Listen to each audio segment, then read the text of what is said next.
안녕하세요. 민주연합 노조조합원 여러분. 이번 노동절 특별교육을 위한 해설을 맡았습니다.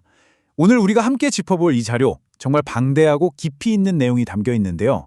과거 피로 쓰인 노동운동의 뼈아픈 역사부터 코앞으로 다가온 AI 시대에 우리가 나아가야 할 새로운 방향까지 쭉 연결해서 보여주고 있습니다. 그동안 일방적인 희생만 강요받았던 우리 노동자들이 도대체 어떻게 권리를 쟁취해왔는지 이 문건의 핵심만 쏙쏙 뽑아서 아주 명쾌하게 풀어드리겠습니다. 자, 오늘 살펴볼 자료의 전체적인 흐름은 이렇습니다. 첫 번째, 자본의 시간과 인간의 시간. 두 번째, 자본주의의 야만성. 세 번째, 8시간 노동을 향한 투쟁. 네 번째, 1917년의 역사적 전환점. 그리고 마지막으로 AI 시대의 우리의 과제까지. 이렇게 총 5가지 주제로 빠르게 넘어가 보겠습니다. 그럼 바로 첫 번째 주제, 자본의 시간 대 인간의 시간으로 들어가 볼까요? 이 문건은 우리 투쟁의 가장 밑바탕에 깔린 철학적인 질문부터 던집니다. 바로 우리의 시간과 삶을 통제하는 진짜 주인이 누구인가 하는 거죠. 어디서 자료는 백무산 시인의 표현을 빌려 아주 기가 막힌 비유를 하나 드는데요. 바로 50만 년이라는 숫자입니다. 한번 상상해 보세요. 5조 원이라는 어마어마한 재산을 가진 억만장자들 있죠. 이들의 부는요, 연봉 1,000만 원을 받는 노동자의 시간을 무려 50만 년이나 빼앗아야 만들어질 수 있다는 겁니다. 진짜 압도적인 숫자잖아요. 문건은 이 충격적인 숫자가 오늘날 우리가 처한 뼈아픈 구조적 현실을 그대로 보여준다고 꼬집고 있습니다. 그래서 자료는 이 두 가지 세계, 즉 자본의 시간과 인간의 시간이 어떻게 부딪히는지 분석합니다. 자본의 시간 속에서는 자본가들만 계속 배를 불리고 우리 노동자들의 빈곤은 그냥 일상이 되어버립니다. 반면 인간의 시간은 뭔가요? 바로 우리의 몸과 마음의 건강을 지키고 인간다운 삶의 존엄이 되찾는 겁니다. 결국 자본이 자기를 이윤을 뽑아내려고 우리의 노동시간을 쥐어짤수록 우리의 존엄은 깎여나갈 수밖에 없는 치열한 갈등 상태라는 거죠. 이어서 두 번째 파트, 자본주의의 야만성입니다. 여기서 문건은 아주 중요한 포인트를 짚고 넘어갑니다.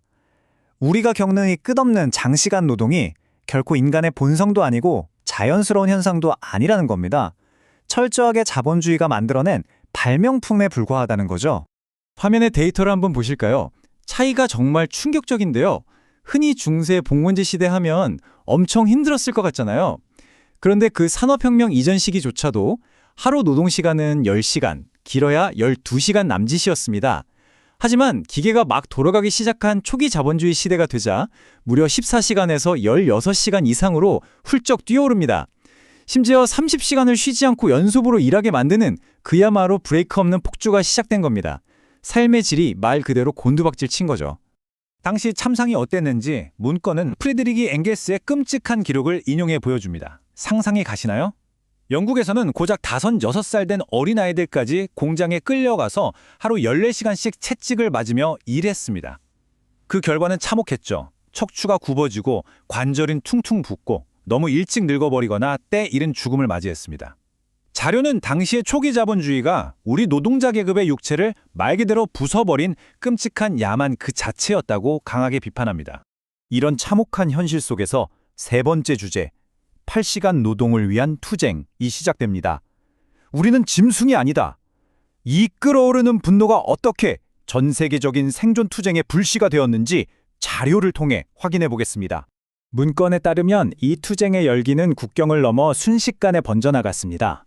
1847년 영국에서 역사적인 10시간법이 통과된 것을 시작으로 1856년에는 호주 멜버른에서 8시간 노동운동이 대대적인 승리를 거머쥡니다.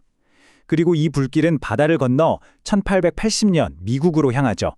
수십만 명의 노동자가 거리를 메운 거대한 총파업과 피해 헤이마켓 사건으로 이어지게 됩니다. 여기서 빼놓을 수 없는 분이 있죠. 바로 헤이마켓 사건으로 억울하게 사형대에 오른 노동운동 지도자 어거스트 스파이스입니다. 그의 최후 진술은 아직도 회자되는데요.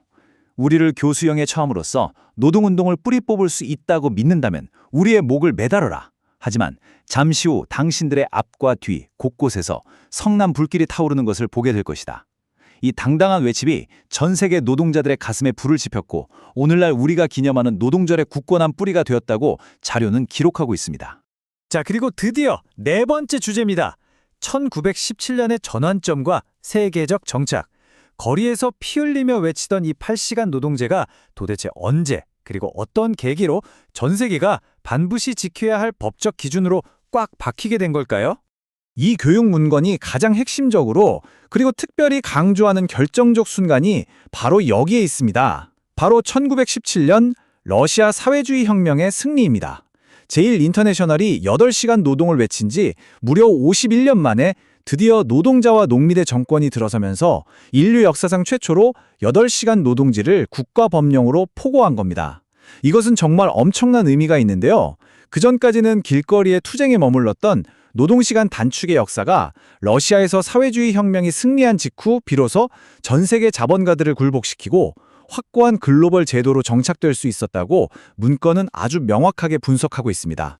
이제 마지막 5번째 주제, AI 시대 우리의 과제로 넘어옵니다. 앞서 본 벅찬 역사적 승리가 무색하게도 안타깝게도 오늘날 8시간 노동이라는 원칙은 교묘해진 새로운 착취 앞에서 또다시 심하게 흔들리고 있습니다. 문건이 폭로하는 21세기 착취의 민낯은 여전히 끔찍합니다. 한번 보실까요? 어떤 화물연대 노동자들은 중세시대보다 더 가혹한 월 325시간 노동에 시달리고 있습니다.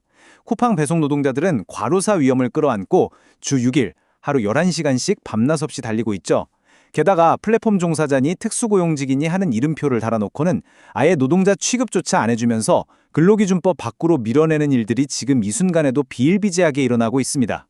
엎친 데 덮친 격으로 코앞에 닥친 AI 시대는 우리에게 또 다른 두려움으로 다가옵니다. 다들 AI가 내 일자리 뺏는 거 아냐 하시잖아요. 하지만 이 자료의 입장은 아주 단호합니다. 절대 공포에 떨지 말라는 거죠. 기계와 기술의 발전은 원래 인류의 위대한 축복이어야 마땅합니다. AI는 자본가들이 이윤을 핑계로 우리를 해고할 무기가 아니라 오히려 우리의 노동시간을 획기적으로 줄여야 하는 가장 완벽하고도 정당한 명분이라고 설명합니다. 그렇다면 지금 당장 우리가 쟁취해야 할 과제는 무엇일까요? 명확하게 드러납니다. 자료는 21세기를 향한 3가지 핵심 강령을 제시하는데요. 첫째, 그 엄청난 AI 생산력을 바탕으로 하루 노동시간을 무려 4시간으로 대폭 단축하는 겁니다. 둘째, 그 과정에서 단 1원의 임금 삭감이나 노동 조건의 후퇴도 절대 용납하지 않는 것. 셋째, 줄어든 노동시간만큼 노동자의 고용을 전폭적으로 확대하는 것입니다. 기계가 일하는 시대의 달콤한 열매는 자본의 금고가 아니라 철저하게 우리 인간의 시간으로 돌아와야 한다고 문건은 강하게 외치고 있습니다. 조합원 동지 여러분, 오늘 해설을 통해 이 교육 문건이 짚어낸 거대한 투쟁의 궤적을 함께 따라가 봤습니다. 자료는 과거 1917년 8시간 노동제가 전 세계에 정착되었던 그 거대한 전환점을 넘어 이제 우리는 당당히 4시간 노동이라는 완전히 새로운 역사를 향해 나아가야 한다고 주장합니다. 마지막으로 문건에 담긴 묵직한 질문 하나를 여러분께 던지며 마무리할까 합니다. 자본의 탐욕으로 왜곡된 시간이 아닌 온전한 당신의 인간의 시간을 되찾을 준비가 되셨습니까?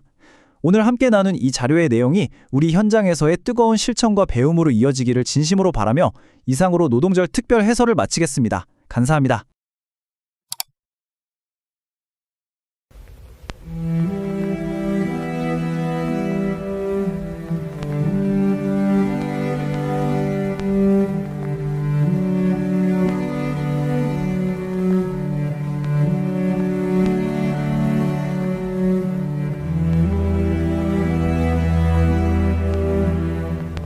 (19세기) 후반 미국은 도금 시대라 불리는 전례 없는 경제 팽창의 시대를 맞이했습니다. 하지만 그 금빛 외피 뒤에는 처참한 현실이 숨겨져 있었습니다. 하루 12시간에서 16시간, 주 60시간 이상의 노동에도 돌아오는 임금은 하루 1달러 50센트였습니다. 아이들도 공장으로 나왔습니다. 10살, 12살짜리 아이들이 기계 사이를 비집고 들어가 부품을 조이고 석탄 더미에서 불순물을 골라냈습니다. 체구가 작다는 이유로 더 싸게 부릴 수 있다는 이유였습니다. 생산성이 오를수록 자본가들의 부는 하늘을 찔렀습니다. 하지만 그들의 손발이 된 노동자들의 이름은 어디에도 기록되지 않았고 더욱 비참한 삶이 기다릴 뿐이었습니다. 참을 수 없는 것들이 쌓이자 사람들은 조용히 서로의 손을 잡기 시작했습니다. 1880년대 노동 현장 곳곳에서 조용한 연대가 시작되었습니다. 그들의 요구는 명확했습니다. 8시간 노동, 8시간 휴식, 8시간의 자유. 그들의 요구는 단순한 노동시간 단축 요청이 아니었습니다. 노동자, 우리는 기계가 아니라 인간이라는 존엄을 지키기 위한 선언이었습니다. 하지만 자본은 이 외침을 두려워했습니다. 언론은 노동운동가들을 짐승이나 악마로 묘사했고 적색 공포라는 낙인을 찍었습니다. 그럼에도 불꽃은 번졌고 전국 총파업이 결의되었습니다. 1886년 5월 1일 미국 전역에서 50만 명의 노동자가 일손을 놓았습니다. 시카고에서만 8만 명이 거리를 가득 메웠으며 노래가 울려 퍼지고 깃발이 휘날렸습니다. 그러나 이틀 뒤 피가 흘렀습니다. 매코미 공장 앞에서 경찰은 파업 노동자들을 향해 발포했고 노동자가 공권력의 총탄에 죽거나 다치는 사고가 일어난 것입니다. 현장을 목격한 아우구스트 슈파이스는 항의 집회를 촉구했습니다. 그는 집회가 평화적인 분위기에서 이루어져야 한다고 생각했습니다. 그래서 초안에 있던 노동자여 무장하라는 문구가 폭력으로 오해될 것을 우려해 이미 인쇄된 수백 장을 직접 폐기하고 다시 만들어 배포했습니다. 5월 4일 밤 3,000명이 헤이마켓 광장에 모였습니다. 비가 내렸지만 집회는 순조로웠고 평화로웠습니다. 그러나 밤 10시 30분경 180여 명의 무장경찰은 강제 해산을 명령하며 진격했습니다. 바로 그 순간 누군가 폭탄을 던졌습니다. 폭발과 총성, 비명에 헤이마켓은 아수라장이 되었습니다. 경찰 7명과 노동자 4명이 목숨을 잃었습니다. 후대 연구자들은 경찰 사망자 다수가 동료 경찰의 총탄, 즉 아군의 오발에 의한 것이었다고 지적했습니다. 그러나 여전히 폭탄을 던진 범인은 밝혀지지 않았습니다. 폭발의 분진이 가라앉기도 전에 언론이 먼저 판결을 내렸습니다. 무정부주의자들의 폭동, 폭탄을 던진 자는 한 명도 잡히지 않았지만 8명의 노동운동가가 기소되었습니다. 재판은 처음부터 끝까지 정치 재판이었습니다. 검찰은 피고인들이 직접 폭탄을 던졌다는 증거를 단 하나도 제시하지 못했습니다. 오로지 이들의 사상이 폭력을 유발했다는 논리만으로 사형을 선고했습니다. 슈파이스, 파슨스, 피셔, 엥겔, 링, 슈밥, 필든, 니베. 이들은 현장에 있지도 않았거나 연설 중이었지만 7명에게 사형을, 나머지 1명에게 15년형을 선고했습니다. 결국 사형대 위에서 4명의 안타까운 목숨이 사라지고 말았습니다. 1887년 11월 11일 슈파이스가 마지막으로 말했습니다. 우리의 침묵이 당신들이 질식시키려는 목소리보다 더 강력해질 날이 올 것이다. 줄이 당겨졌습니다. 그러나 슈파이스의 말처럼 그들의 목소리는 죽지 않았습니다. 7년이 흐른 1893년 일리노이 주지사 존 알트겔드는 거센 반대를 무릅쓰고 생전 피고인들을 전원 사면했습니다. 1만 8천 단어에 달하는 사면장으로 재판의 부당함을 낱낱이 고발했습니다. 그 결단이 그의 정치 생명을 앗아갔지만 역사는 존 알트겔드를 정의의 편으로 기록했습니다. 1889년 헤이마켓 사법살인으로 4명의 희생자가 교수대에서 죽임을 당한 2년 후 파리에서 열린 제2 인터내셔널은 5월 1일을 국제노동절로 제정했습니다. 이제 전 세계 노동자들이 매년 5월 1일 헤이마켓을 기억합니다. 그들의 죽음이 우리의 오늘을 만들었음을 기억합니다. 노동절이 제정되고 몇 세대가 지난 오늘도 노동자들은 싸웁니다. 현장에서, 거리에서, 법정에서 임금을 위해, 안전을 위해, 노동자의 권리를 위해, 존엄을 위해.